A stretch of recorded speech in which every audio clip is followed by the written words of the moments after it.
This is an interview with Corporal Paul Lafley, U.S. Army veteran of World War II. Paul was in the 7th Army, which was on the right flank of the forces invading Germany. You'll hear him talking about breaching the Siegfried Line. This recording was done by my mother, Shirley Lindsay. I'd like to thank her for taking the time to do this great interview, and also thank Mr. Lafley for his service and for sharing his story. Today, we are interviewing Mr. Stuart Paul Lafley. He is a World War II veteran, and we're doing this for the Veterans History Project. So I'll ask you to tell us your name and not your whole address, but roughly where you're from and so forth.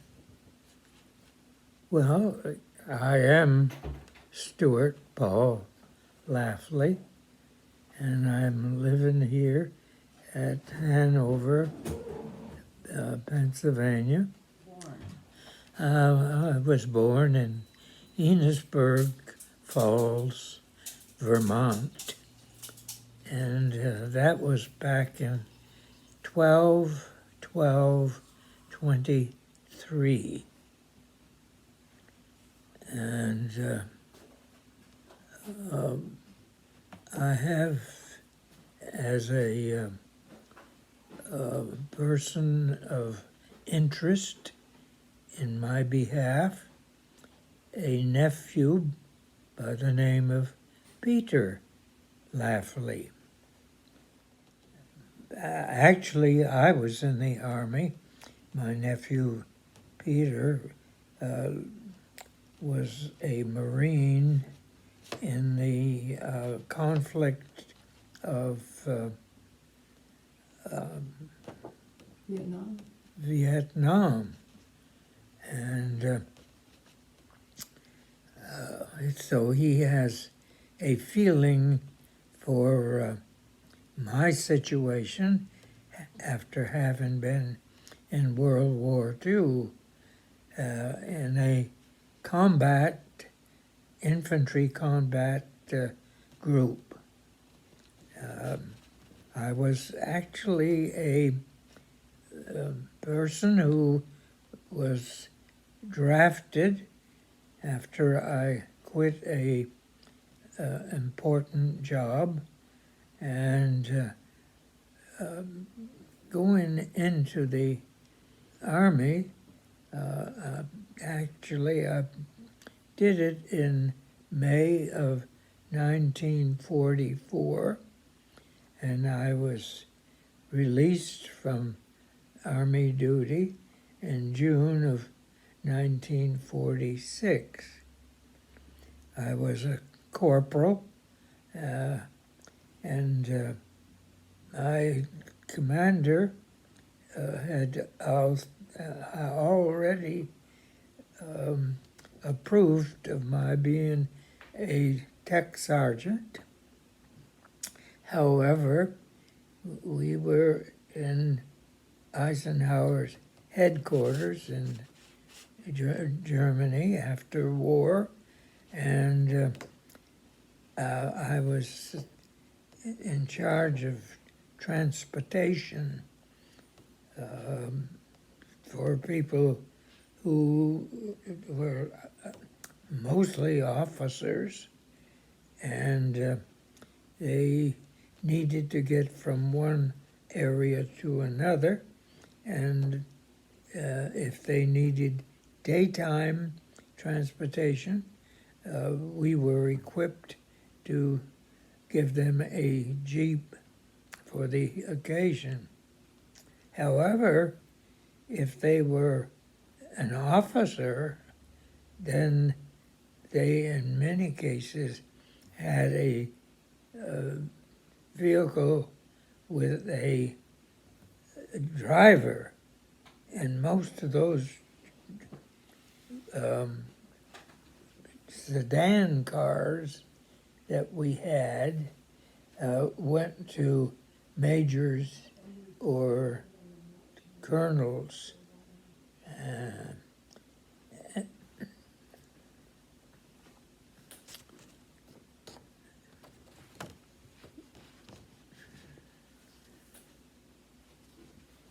And your unit that you were with?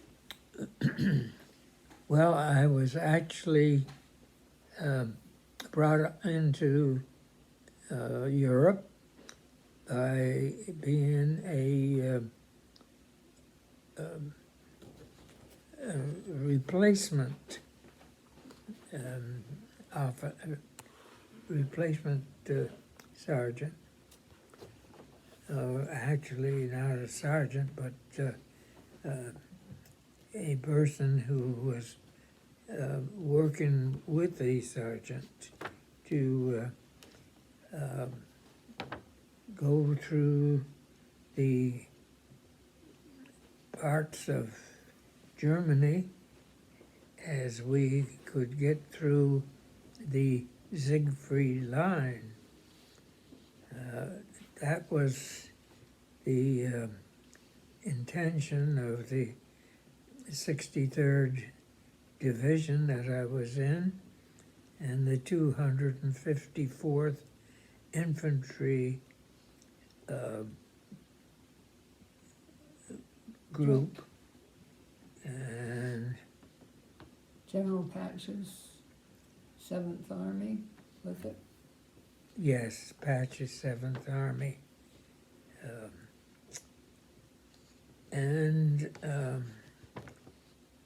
I was issued a rifle as I was going to be a rifleman trying to get through the Siegfried Line. Unfortunately, I followed my lieutenant as he said, "Follow me," and we're going to try to get through this group of big boulder type of things, so that we couldn't get the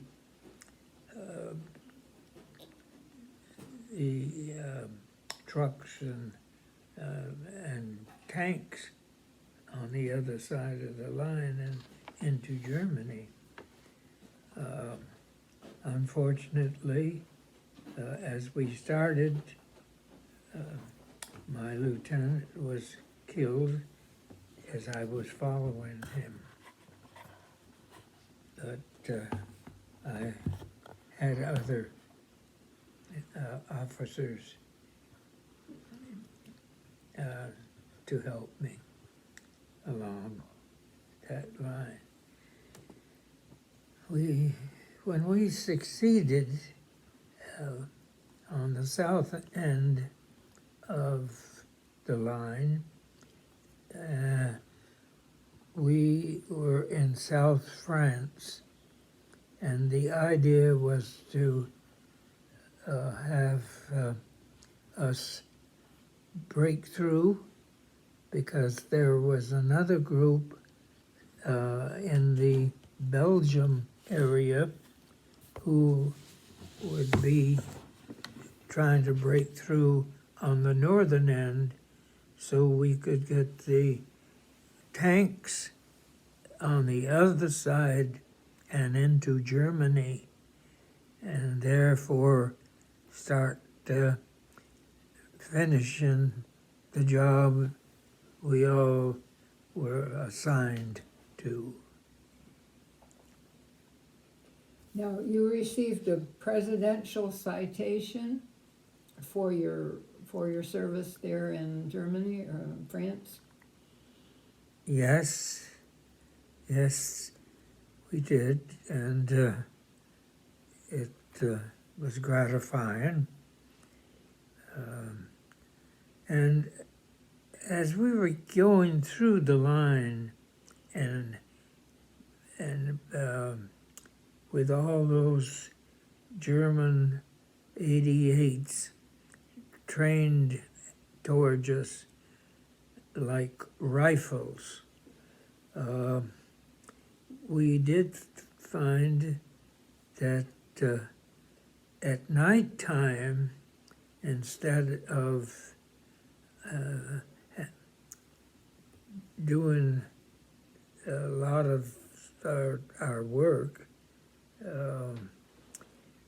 we had one soldier who was trying to use the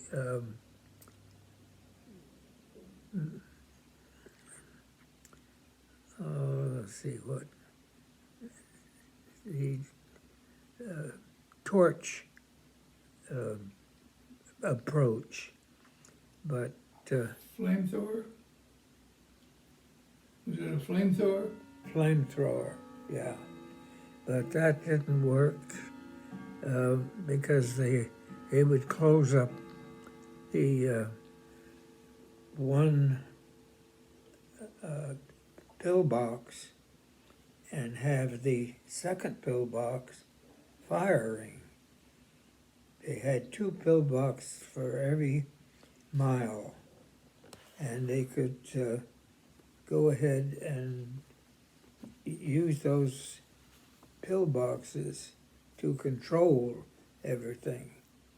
And they had to have two because those guns would get so hot that they couldn't use them. And so then the other pillbox would take over. So one of our members, who happened to be a Jewish boy with a lot of desire, and he found a way of waiting until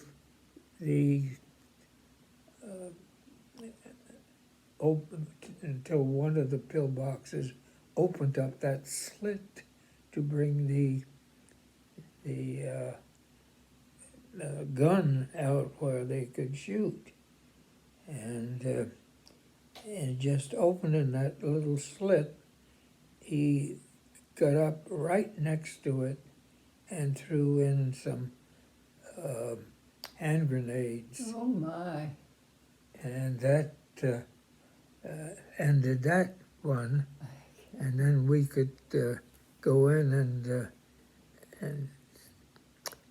and save that one, and then wait for a similar situation to occur, and do it with the second one. And therefore, we controlled almost a mile, or about a mile, of the area.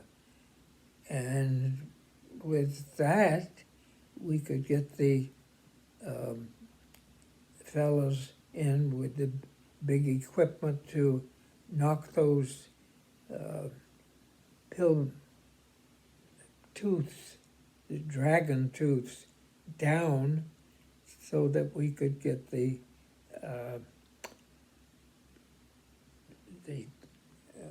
Get your tanks. equipment and tanks across. tanks Mhm. through.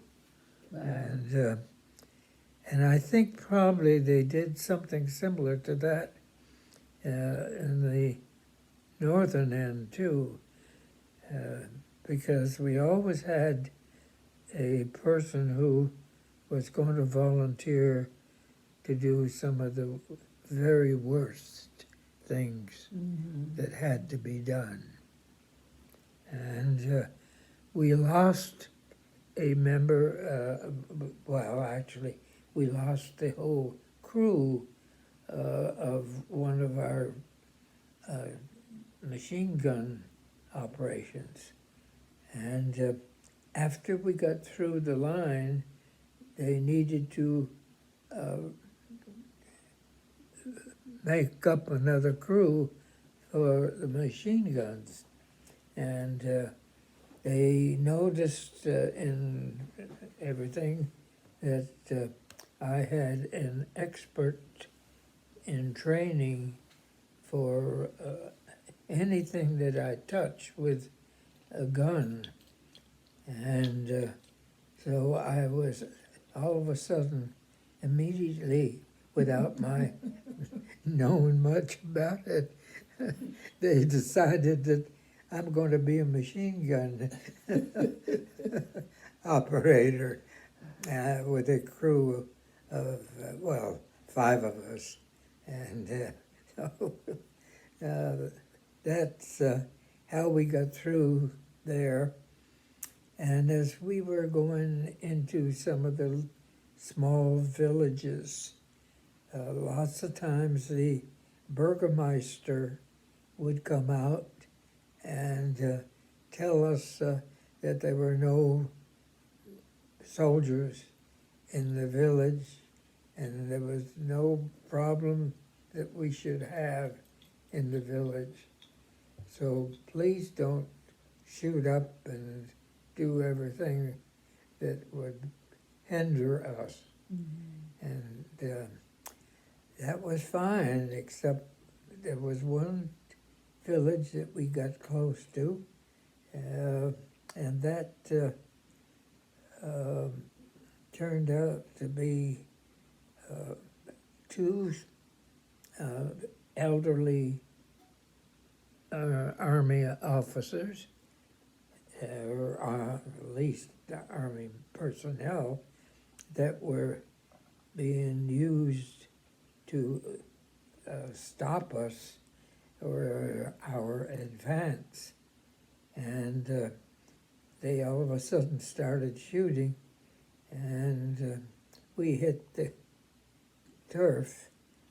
And the interesting thing, the villagers had been told that they should destroy their stacks of hay because we had horses dragging our artillery. So that people didn't know, and they did that, although this field had several hay stacks. And when we were being shot at, we hit the turf, and I hit the turf, and the bipod on my machine gun did not go down. It made the front of the machine gun stick up. And there I was, a very good target. My crew was able to get out because they didn't have the gun. And they went a little farther back where we had just passed a stack of hay. And although hay wouldn't stop bullets, they couldn't see us. And so those folks were pretty well okay, but I was exposed, and I did get a shot in my pack as I was laying there, and it just grazed the top of my head, my helmet, and I decided at that point I'd better get up, and it was easy thinking because all of a sudden there was a little light plane, one of those planes that were made in Pennsylvania,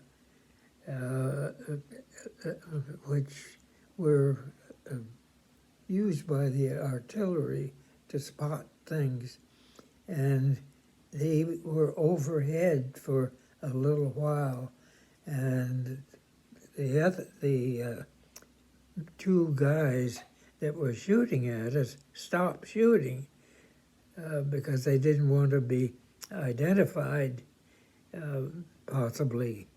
And anyway, I got up and got back to that stack of hay too, and then we found a way to get out of that area a bit, and we met the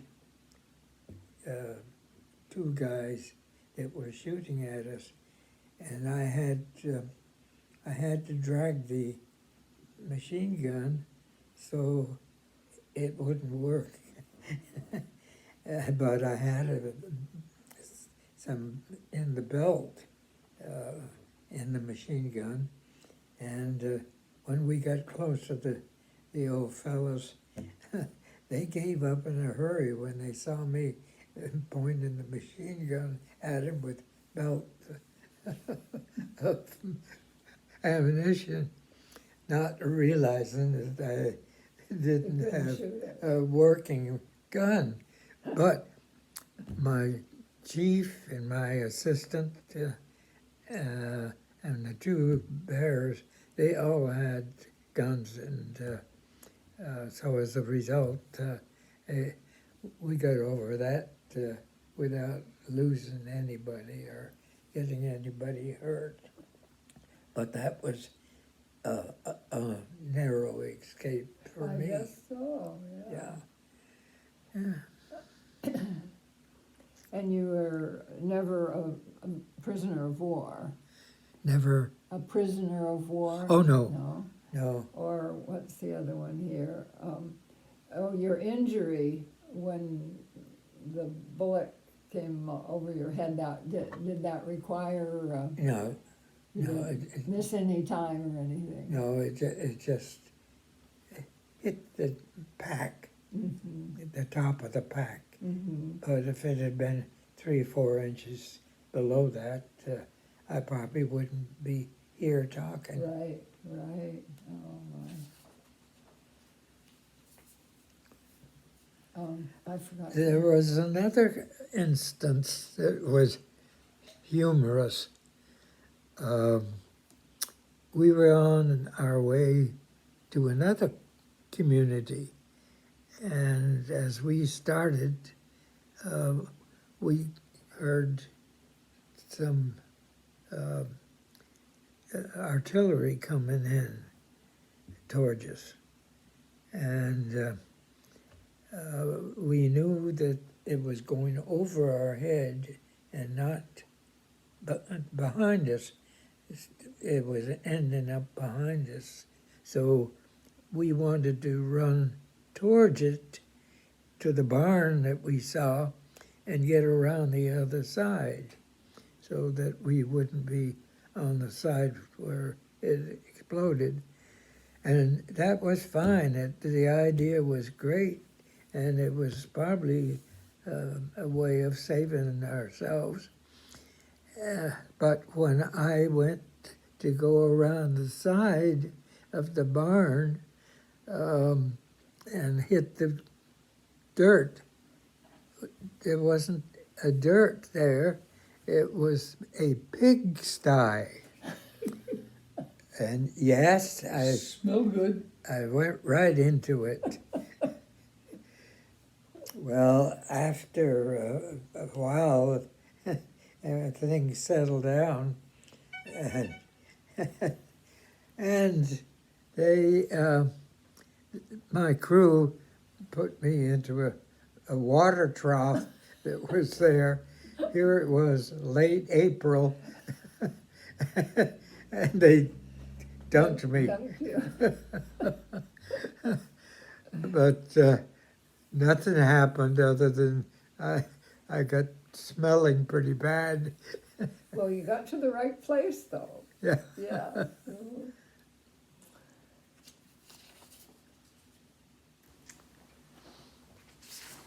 So, are there any other stories about your time in the No. battle or in the military? Well, it was a night or two later, we approached the village, and it was getting dark, but I could see a stone wall, and I thought what we should do is get behind that stone wall, because the Germans are on the other side. And I set up my machine gun in an area where there was an opening in the wall, and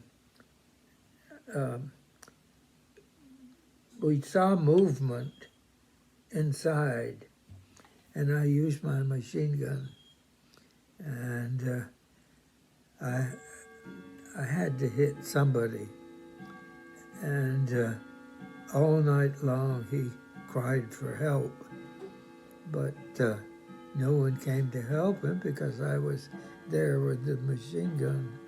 And even though it was dark, it's amazing how your eyes at young age still have an opportunity to see more than you normally expect. And you're glued to what you're doing. And we heard him crying all night long. And it was a shame, but that's the way the war goes. That's right. We had men that ended up doing the same thing, being in the same That's situation, right. Sure. by all means. Were there some of the towns where they were really happy to see you and? Oh, yes, yes. And the towns that were happy to see us, one of them was a pretty good sized town, and we got into a house where we could see down 4 streets on the corner, and keep an eye on, because we had to stay there that night. And we hadn't been in the second floor of this house very long, such as maybe 10 or 15 minutes, and we were setting down. The boys were their rifles and so forth, and taking it easy so they wouldn't. And I had my machine gun sitting down too, but every machine gunner has a 45 on their hip. That's my personal, that's our personal weapon. And I have a good record with it. Most people don't.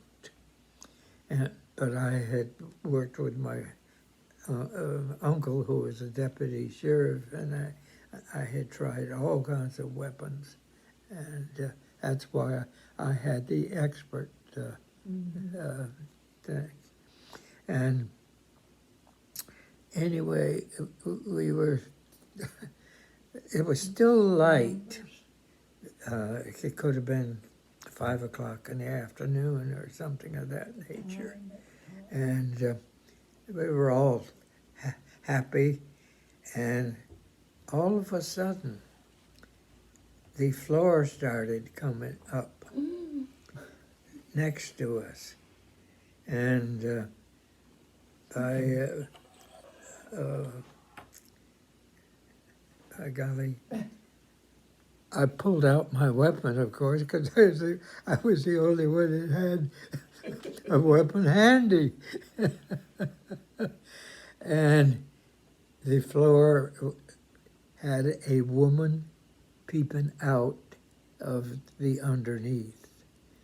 And then when she saw everything was pretty quiet, as far as we were concerned, she exposed herself a bit, and she had 3 children with her, and they had been down in the lower level and hiding, and she heard us talking, and she just felt like that they must be okay. She could trust you. Yeah, they could trust us. So she exposed herself, and then we all relaxed. Oh, I'll tell you. So I forgot how we stayed there that night, but one of us always had to be on guard, just in case. Mm-hmm. And that was another situation that could have been difficult, but again, it was a humor thing. Mm-hmm. And along with some of the other episodes, that's why I told the kids at the Southwestern School that you saw Mm-hmm. About things like that. Mm-hmm. And they didn't have anybody that told them interesting things. Yeah. Mm-hmm. Everything was. Yeah. But as far as I was concerned, there was a lot of things that were good, Mm-hmm. and we were lucky, And you needed that. and we With needed all that. the tension, Yeah, this type of thing would just help you to go and relax a little bit. yeah, Yeah. yeah. That's amazing. Well, you, oh, I know, I was gonna, did you choose the Army, or? when No, you I were- didn't choose the Army. They just said. I "You tried to are-" enlist in the Navy, but they wouldn't take me because I was working in a aircraft place. And so then that's when I quit the aircraft place, and I got drafted. No, that was the way I got in. That's surprising. Why would that make a difference? I don't know. Oh, in boot camp, you went from almost Canada in Vermont to where for boot camp? Camp Landing, Florida. And that's where I had my problem with falling out on the parade field. Mm-hmm. And they had given me a shot and inoculation. And as a result, they took us out on a hot Florida asphalt drilling field, and it wasn't but a few minutes, and I just went out, You'll know where. and they had to take me to the hospital, the local hospital. It was there on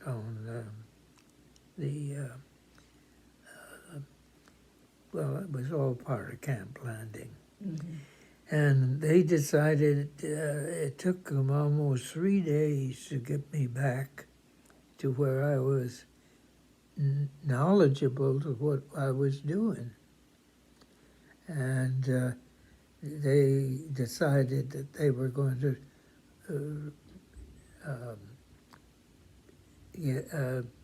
give me a discharge. Medical discharge. Medical discharge, yeah. And I fought them and said, no, you are not. And I'm going back out there no matter what. I had decided I wanted to be here, and I am here, and I'll handle it. And that's what I did. And so they put me back into another group, and at that point I had lost about 2 weeks before I went back into training, so I had to go into another With a group different that group. was newer. And the interesting thing there was I did fine, but also too I had that medical record, and when the battle at the north end of Germany, um,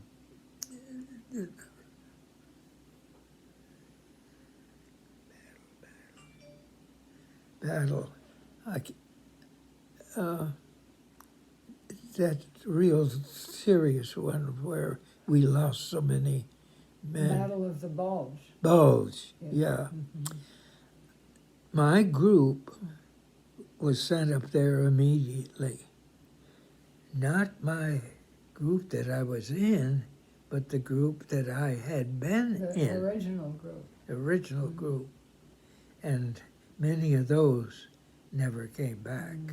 I guess that was terrible. And I was held back. I spent that Christmas, and right there in Camp Blanding with probably 24 soldiers and officers and whatever. And then after Christmas, I think it was a day or two after Christmas, they gave me a 10-day leave. Well, not leave, but furlough. Mm-hmm. And so I went home, and I was with my parents right after Christmas, of course, and in Vermont, and I did some skiing. So every year I was able to get in skiing too. For some reason, it worked out that way.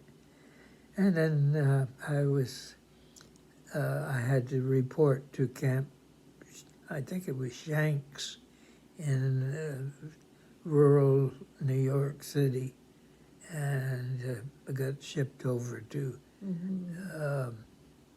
ended up in France. Well, Yeah. so you joined a different group from the one you'd started out with. Oh, yeah, Yeah. yeah. It might be interesting to people to know how long you were drafted at 19, but how long had you been skiing by that time? Well, let's put it this way. I started skiing at 5 years of age, and I skied every year, including that year because I was home at Christmas time. Mm-hmm.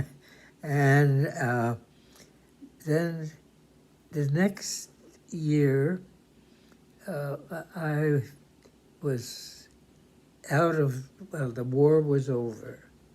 So then I could go to Switzerland, and I reported to Switzerland for a nice 10-day vacation. Mm-hmm. And during that time, I got to ski with the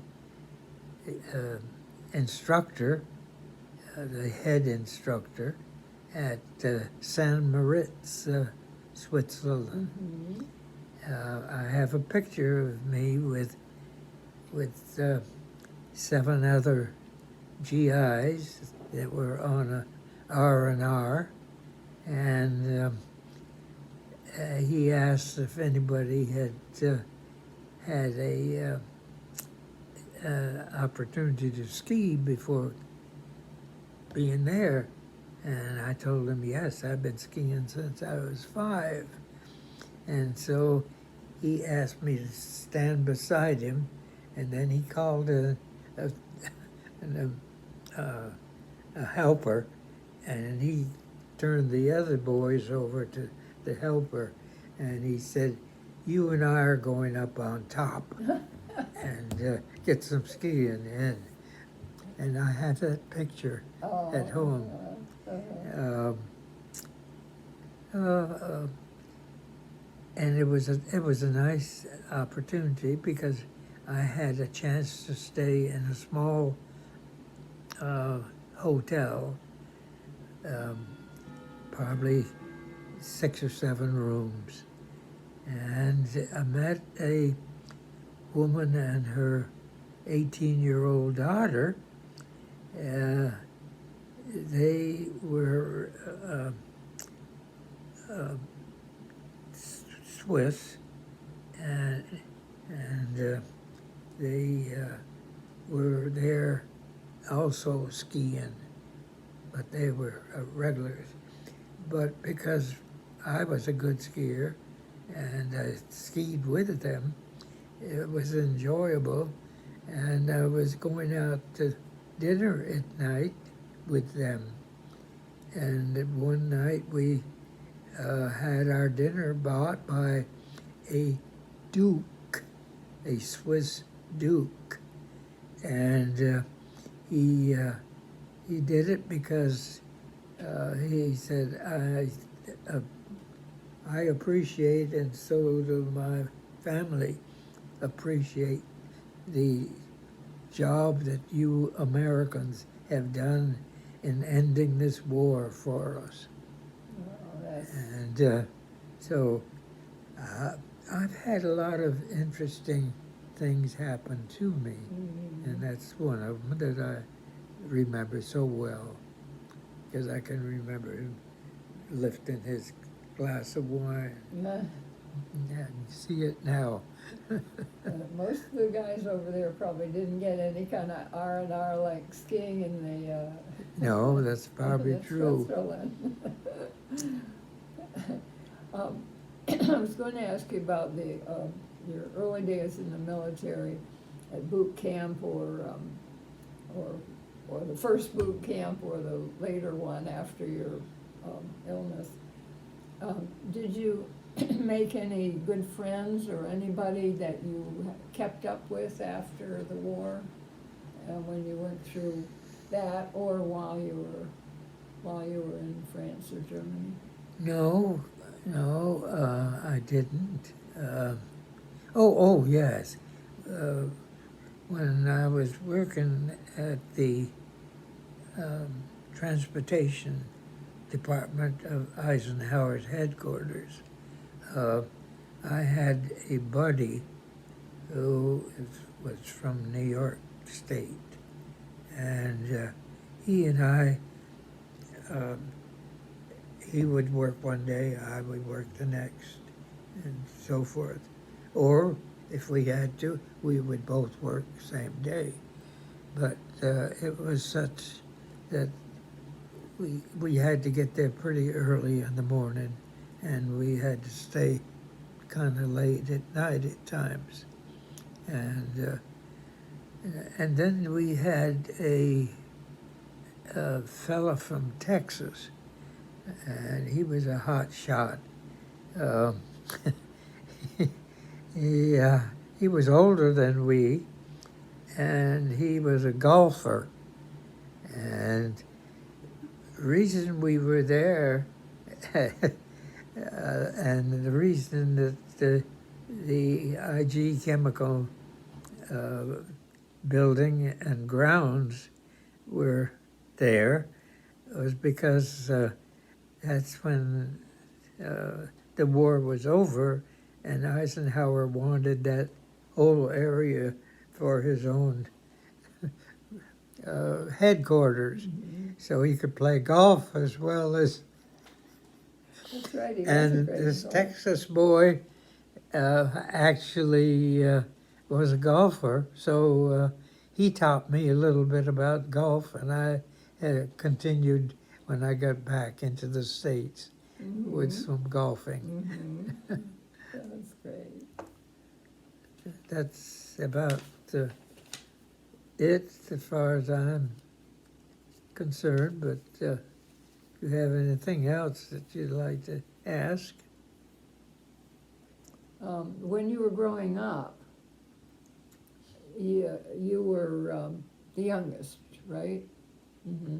Were there just the three of you boys, or did you have sisters? No, just the three of us boys. Mm-hmm. My mother had expected a daughter instead of me. But when she saw me, she had to change her Yeah. name from Pauline Oh, to that's Paul. right. That's right. You told us that. And is there anyone in your family or whom you knew who would you say was a big influence on your life as you went on? Oh, from there? sure. There were three people that were the biggest reason I continued to exist. And that's my brother Cedric, who is the father of the four nephews. Right. Mm-hmm. My brother Cedric, who was the captain in First Division. He was a big brother, and he did a lot to improve me. And also my uncle, who was the deputy sheriff, and a real wonderful person. And he influenced me a great deal when I was growing up, because he would take me out at all kinds of situations, as long as it wasn't dangerous.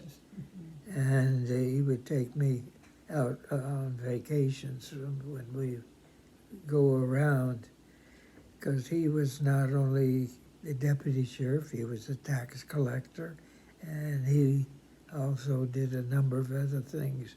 And he was well respected, and I think of him as really almost like a father instead of my real father.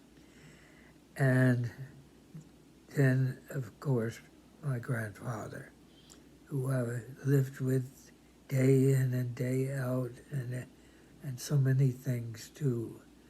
And just his attitude about life, and just the wonderful being that he was. He influenced me immensely, and he was the reason I could go out to Baltimore not knowing anyone, and be able to survive very, very well. Mm-hmm. His influence. Many young people that age would never have the courage to go off like that. Well, you wouldn't today. No, Yeah. that's true. But you're right. But Even those back then, days, yeah. that was a very interesting situation that I was able to qualify, Mm-hmm. and that's what I did. One other question about your military. How did you get to Europe? Did you go by boat or were? Oh yeah, yeah. We went by boat. Uh-huh. We went on the USS Manhattan, Manhattan. which was a pleasure boat, Oh, it a had big been pleasure boat. turned into troop Yeah, transport. that's right. Mm-hmm. But I remember that Uh-huh. SS Manhattan. Came back on the victory boat. That was a lot smaller. Well, I'm sure it was good to be coming back safely. Yeah. I am Shirley Lindsay, and I am the interviewer for Mr. Lafley, and happy to do it. It's been a joy.